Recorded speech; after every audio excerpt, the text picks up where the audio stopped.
Hello and welcome to our first Set 1 Runeterra Archetype video.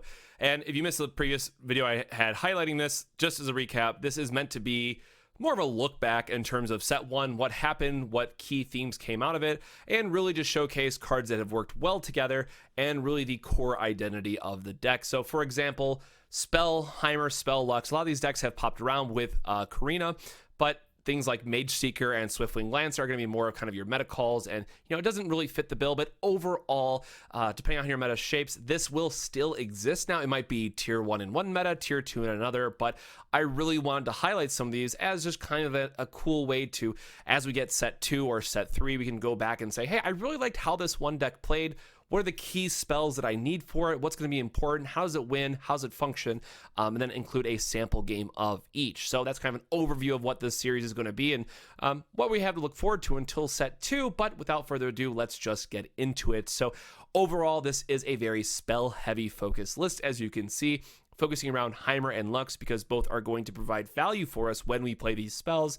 And just as a typical, more attrition-focused control deck, is going to grind your opponent down over time. You're going to hopefully play the board. Eventually, Heimer or Lux will give you better board presence, and then you'll win with just a late game Karina to burn your opponent's board and help you swing through for the last bit of damage. So let's start with Heimerdinger. Now, at a cost of 5 and 1 power and 3 health, it dies to a lot of removal. It doesn't always seem that great, but the value that it provides is just so strong. And as a control player or someone who's played like a lot of Jund, let's say in Magic the Gathering, this card just feels at home. This is the first card in set 1 that I built 3 of. I used 3 wild cards to make him. And, he's had kind of a rough go in set 1, and it wasn't until probably after the first solid month of Runeterra set 1 where the Karina started to get more popular. We started to find decks for Heimer, and I really did love what he does. So what does he do, right? So as you're casting a spell, you're going to get a turret. Now, yes, every different spell mana that you spend is going to produce a different turret, but ultimately your win condition is going to look something like a 3-drop Floor Be Gone elusive turret. Elusive is still very strong in itself, but one thing that's interesting to note here, based on how popular, let's say, Shadow Isles is in the meta and how people are building it, it feels really bad to die to things like Vile Feast, Static Shock, Withering Wail. A lot of these can really set you back and hurt you a lot from where you want to be progressing your board. So while it's not always going to be, enough to get you through, some turns you just high roll and get a bunch of Flash of Brilliances. You put, 3, 6, or 9 damage on the board, and then generally you can just finish off your opponent with some spell damage, either with Mystic Shot or Get Excited.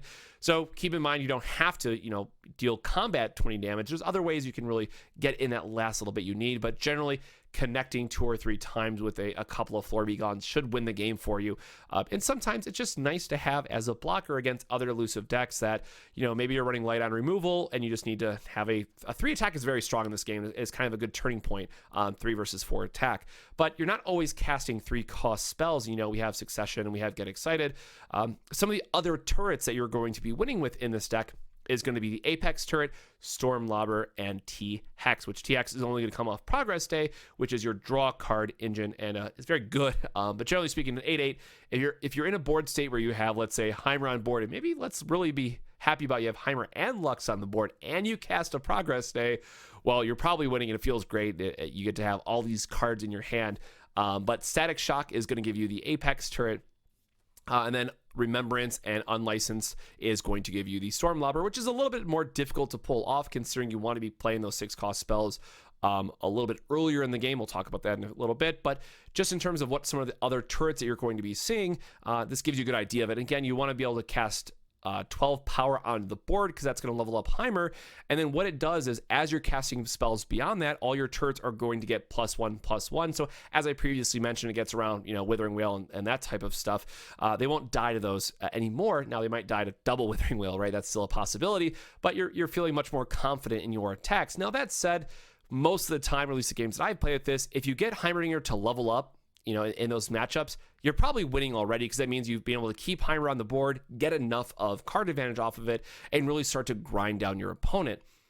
Beyond that, though, we do have Lux. Now, again, both of these champions really focus on, hey, I want to cast a bunch of spells, and what do I get for it? So I love love Lux, and I'm so happy that we finally got Flash of Brilliance back, which I keep talking about. We'll get to it in a minute, which is really what brought this back. So you have to have a 6+ cost mana spell to give you a final spark, and generally, you know, with unlicensed remembrance, you can get that for 1, but most of the time what happens is you cast, let's say, a Get Excited, you pass a turn, then you cast like a Succession. That still levels her up, but generally you want to have a more powerful 6 mana play, which will then give you that final spark and let you remove something. If you're unfamiliar with the symbols there, what's important is that middle one is Overwhelm. So let's say you use final spark on a 4/1 minion, let's say, right? Or unit. That means that 3 extra damage that you would be dealing goes straight to the Nexus instead. So again, those Floor Begons that I mentioned only need to connect a few times, and you have so much spell burn to get through the rest of it that you shouldn't be worried about having to focus solely on combat, which is really great. We're on a spell-heavy deck, and what is the other really strong, powerful finisher that we have, right? How else can we really clear the board? Because that's what becomes important, and that's where Karina comes down. And this functionally is a one-sided board wipe. Not always, most of the time, board wipe that you have access to that just feels so great when you get to high roll it. Now, as much as I'd like to say, yeah, you're going to hit 5 spells off the top every single time, no, you're more likely to hit 3 or maybe 4, depending on when you're casting it in the game. But 4 HP is such a strong turning point, as I mentioned, in this game, that if you're hitting for 4 off of this and then you have like a Mystic Shot or something, you know, in your back pocket to finish off that last unit they have, you're probably winning on the spot. So usually this is a great way to either come back from a bad board presence, or, you know, you've built up a field of maybe those smaller turrets, right? Maybe you're using Mystic Shots and Static Shocks to, you know, put 2 and 4 turrets in play. And you're like, man, I really can't swing through for damage. Karina's going to come down, clear up the board for you. You know, your opponent only gets 1 response option then. So unless it's a Ruination, right, they're going to have a full field of 6 attackers. They're going to have, you know, maybe 1 or 2 blockers. And that should be enough to get you through that last little bit of damage. Because again, Karina hits the Nexus as well. So you're starting to see this key theme come together. Lux has that Overwhelm. Karina is going to have that over-the-top damage. We have triple Mystic Shot, triple Get Excited. There's a lot of spell burn that you're going to be having in this deck. Talking about now a little bit more in detail is those key spells that we have. So again, I really want to focus more on the archetype. And what I mean by that is just those key cards that you're going to be seeing that come back. And even as we get set 2 or set 3, if you want to revive this deck and you really want to play this again, these are probably, assuming they don't change, these are cards that you want to be seeing. So Flash of Brilliance, thank God they've changed this back. Thank you, Riot. It was preview patch 2 where they changed it. It's been crap since, and this allowed Lux to come back. That changing this one card enabled this entire archetype to exist again, and I'm so thankful for it. So Flash of Brilliance, 2 really great things it does. It's free, so you can get to keep cycling it, and if you have, let's say, a Heimerdinger or Lux in play and you have 2 of these in your hand, you're either going to automatically level up Lux and get a final spark, which is insane, or you're going to have Heimerdinger, who's going to give you 2 elusive turrets, and you're going to most likely hit for 6 damage, while still having 3 spell mana to use for, let's say, a Get Excited. And again, the reason why 3 is such a key number is because that's what currently gives you the elusive turret. So there's a value that you have in casting 3 cost spells. And then also for Lux, right on the other side of that, generally, you want to be breaking up how you're spending your spell mana. Yes, getting to resolve a 6-cost spell that's helping progress your board, give you a board trade, and produce a final spark is the best thing that you can be doing with Lux, but usually you're breaking up a 3-cost spell into another 3-cost spell over the next turn, just because of how the games play out. Maybe you'll see that in the game that we're about to showcase as well. But Flash of Brilliance also gives you a random 6-cost spell, and that can be Judgment. It's going to be anything in your 2 regions, or it can give you another Progress Day, right? Which is great if you're trying to draw more cards. Maybe you're in a bad spot, your Progress Days are in the bottom of your deck, and can help you come back from that. So just these 3 cards really give you a strong synergy, both with Lux and Heimerdinger, that, you know, feels great whenever you have them in play. And then beyond that, I mentioned the 6-cost spells, and this is where it gets a little bit more I'm wondering how this is going to age, right? So Remembrance is interesting because often you're going to find that you're casting it for 5 and not 6. So it doesn't give you that automatic Lux level up like you maybe want it to, but it does give you a better shot of getting, let's say, the lifesteal off Radiant Guardian. And just most of the time it's correct to wait till something dies and then play it. Now, if you need a 6-cost spell and you have to burn their unit that's on board, obviously go for it. Hope they don't have Deny and go on from there and you're fine. And then Unlicensed Innovation. It's a strong turn 3 play as long as they don't have Deny. You know, it produces a 5/5 vanilla 5/5 for you. And then it also turns, in this list, we're also playing Mage Seeker Insider, which then turns that on, makes it a 6/5. But again, this is where it starts to get you know, what cards am I cutting first? Like, what doesn't really feel great? And I've tried back to back and maybe some other cards, but these two, while again within set 1 is really the best that we have, I would expect these to maybe get rotated out in set 2 or set 3, maybe for more 3-cost spells if that's what we get, or who knows, right? Again, we are getting potentially 20 new cards for this deck, right? 10 new Demacia cards, 10 new PNZ cards. So between those, I have a good feeling that we'll find new spells for this deck, but you know, as for the games that I'm about to show you, this is really what we start with. So again, that's all I want to talk about. A very high level, quick, hopefully, look at the archetype, what it means, how these cards play together, and then I'll be explaining the plays through the game you're about to see, and hopefully talk about it a little bit more in depth through those plays. So thanks for watching. Hope you enjoyed so far, and now let's get into the games. So one thing I'd like to mention as sort of a disclaimer for future videos, for today, because I'm kind of getting reset up and, you know, redoing everything for kind of the first time, today is offline. This is me recording kind of after stream, after hours. In the future, games might be either brought from the stream, or if I really want to highlight a deck, they'll be kind of offline like this one, where I won't have the crazy overlay and all that stuff. So for now, again, we'll just do normal, because typically I play, you know, ranked during the week. So again, Monday through Friday, 8:30 Eastern.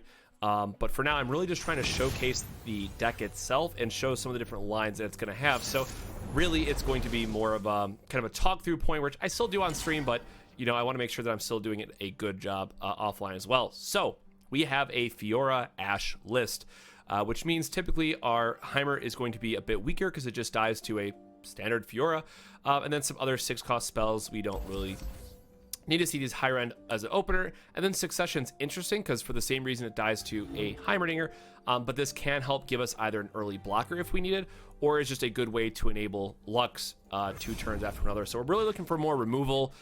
We don't want to see, you know, the Fiora come down and threaten pressure. Okay, Get Excited's a pretty good draw there, but we really want to see like an Unlicensed or Remembrance, a good turn 3 play. So typically with this deck, you're going to be passing the first few turns.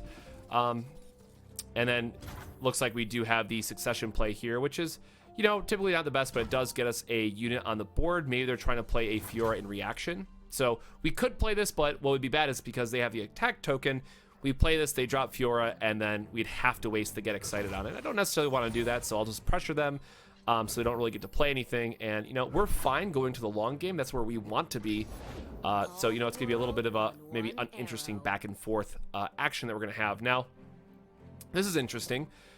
We could use the Get Excited because we have an extra progress day. They could be running like elixirs and stuff, or this could be a bait to try to get a removal out before Fiora drops. But I am going to go ahead and do it. We have double progress day, which we really don't need, and then otherwise we're just going to be burning 4 of our mana, which doesn't feel great. So this way we still get a removal spell, and then we have yep, that's fine too. We still have some spell mana left over. So now we're only burning 1 instead of 4, you know, and they still use a card there as well. Now, hopefully we hit like another Flash of Brilliance, right? We want to kind of loop some more of these together. This is also good, right? Because this is going to turn this into a 3-cost spell. Okay, and they've used all of their mana. So this is really good for us. So we can play the Heimerdinger.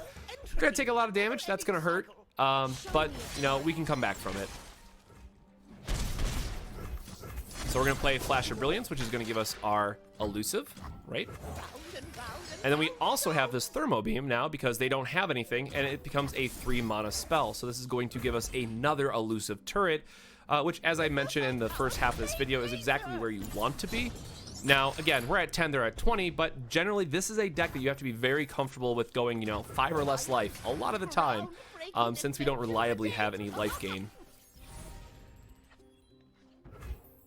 So we have some interesting choices, right? We could try to get our Swiftling Lancer down, or play double Succession for a more board push, but I'd rather just get in the damage and see what our opponent has as a follow-up. Now, they could have Brittle Steel, and they're going to have some kind of frost effects, I'm assuming. Yep.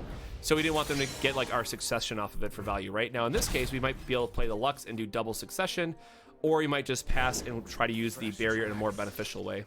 Yep. And another good reason why there that we didn't spend our mana. So here's an interesting point, right? If we really wanted to, we could actually transform this, get a 6-drop, and keep this alive, and then it trades with his 5/5. That's probably not the best use of this spell, and I kind of would rather develop the Lux instead. So I think we're going to let this die. right? This way, as we open up our next turn, then we have we can make that same play that I had mentioned, but then we also get a final spark out of it. Now, is throwing our elusive turret under the bus the best play? Probably not, but it does open up some opportunities for us. Ooh. Okay, well, this is going to feel great. So, as I'd mentioned, one of the things I really like is sometimes you get the high roll, right? And this is the high roll in this case. So, Unlicensed is going to help us pop off this turret. It's awesome. So, we're going to get a turret from Heimer. We're going to get a... boo. We should have got a final spark, but this is fine. We're still going to get a big boy out of it. So, as I mentioned, you know, it helps to protect Lux, but we're still fine with this board state. And you know what? We are going to take the blocks here because we're going to end up with a 6-1 on top of it. And we do want to preserve our health total. So, you know, maybe we get a little bit punished there, but Heimerdinger is going to level up, and that's a good spot to be because that means his future marksmen can't kill our turret. And we're going to be popping off with a progress day as a follow-up. So this game is functionally over at this point, or should be functionally over at this point, but, you know, we don't want to count our chickens before they hatch or anything. So, again, this doesn't really do too much because they could just freeze it, and then it negates our attack. I want to pressure them with a T-Hex as well. All right, some not great draws there, but... Ooh, did they change that? Ooh, I have not seen that before. Is that only when a level up effect happens? Okay, so I do have to say, I love when they get to add stuff to this game and really helps bring some life to it. They would fall by my blade. Oh, yikes. I guess they did get 2, right? So this is not so great for us because they still have barrier, they still have some other potentials, but Heimerdinger is most likely dying on the next turn. But I am going to go ahead and get some damage over the top because I do want to pressure them, and we do have quite a bit of extra units on our hand. Ah, boo. I have no time for fools. So it looks like they're opting to get the damage on T-Hex, which makes sense. You know, we don't have a good way to protect it, but we have enough burn in our deck where we should be able to beat this no problem. Yep, there you go. And a back-to-back is going to help us not die to whatever they play. I'm not running.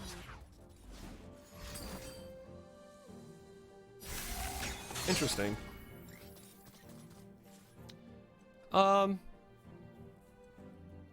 So right, the back-to-back keeps it alive and puts damage on it. And then we have bigger threats that we could play that also pressure the Fiora while giving us more overwhelmed targets with back-to-back. So maybe this is fine.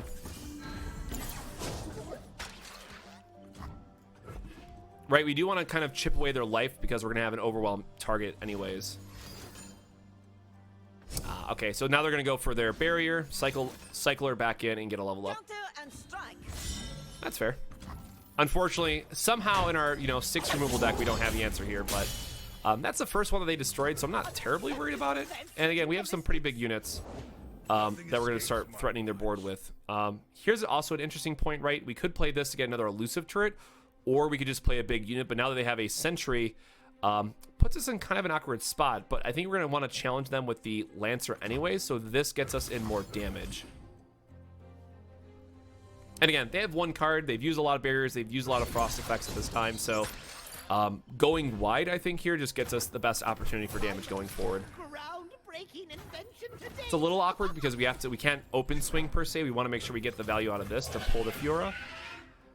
They could have Judgment, right? Like, that would be a very bad thing for us. Okay, so they can still have Judgment. Well, now we're just going to test what they have instead. So they either protect Fiora, or this just kills it, and we don't automatically lose if they have Judgment now.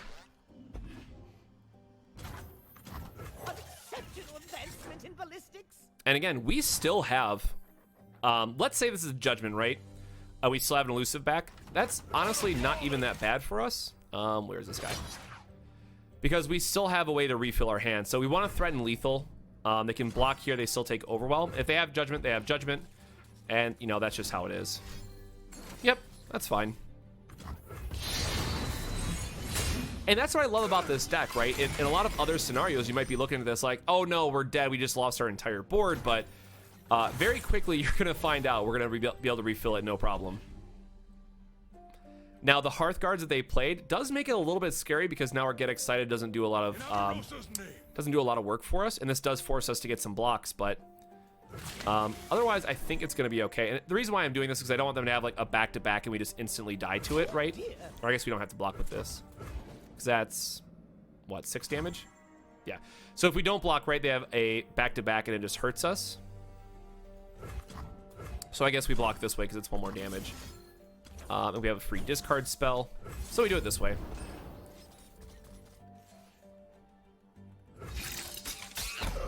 Yep, so nothing there. We're going to spawn some more turrets, which is fine that we lose this elusive guy. We're going to play our free spell because we want to see what they have, and that's going to help determine what else we play out. Yep, and the attack token is going to go back to us, so that's perfectly fine. So I think from here we just want to play, you know, the big things that we have and hopefully go for some overwhelm damage as well. And if they have another judgment, I mean, that's going to feel pretty bad, and but it's another reason to try to get the 5/5 instead.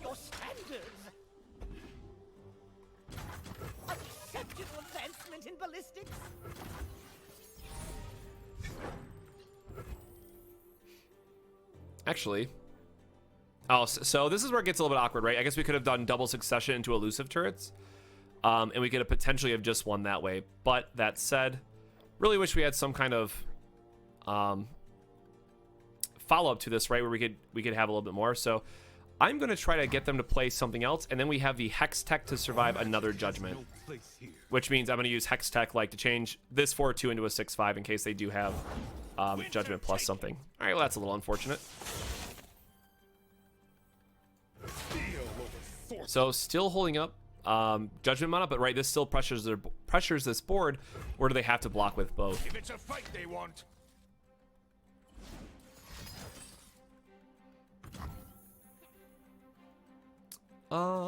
Yep, so this is gonna give us another Storm Lobber and protect our units, so I think this is fine.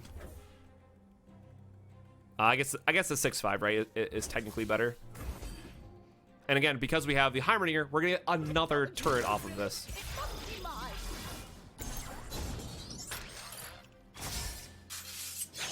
So they do stop our 5 here, which is kind of annoying, but now again, this stays alive, we have a big unit, and that's it. So that was actually a really good game to showcase kind of how those different spells can come into play, how Lux can give you that one insane turn that would have been really nice, but unfortunately they held us off. So, and Fiora Ash is a deck that's been popping up a little bit on ladder too. So I know that's something that I saw that back in, I think I saw it back in like Plat or Diamond. But I know kind of the frost effects to make sure that Fiora can still get kills has been something that they were doing. But they didn't play Ash, which was interesting. A lot of times it's just Fiora plus frost effects, and then you have Entreat, so you can get Fiora more likely to your hand as well. So that's a quick look. Again, I'm trying to keep these videos a little bit more short. If you want to see this video and more, obviously catch me live on Twitch, twitch.tv/cosmicplays. That's where I spend, you know, most of my time streaming Runeterra, and then hopefully you'll get to see more decks like this or other kind of projects that I'm working on. But that's kind of a quick first look at the archetype, our first archetype, I should say, of set 1. And hope you guys liked it. Look forward to more videos like this in the future. And if you did, make sure to subscribe. Until then, I'll see you next time and hope to see you around on Twitch. Cheers.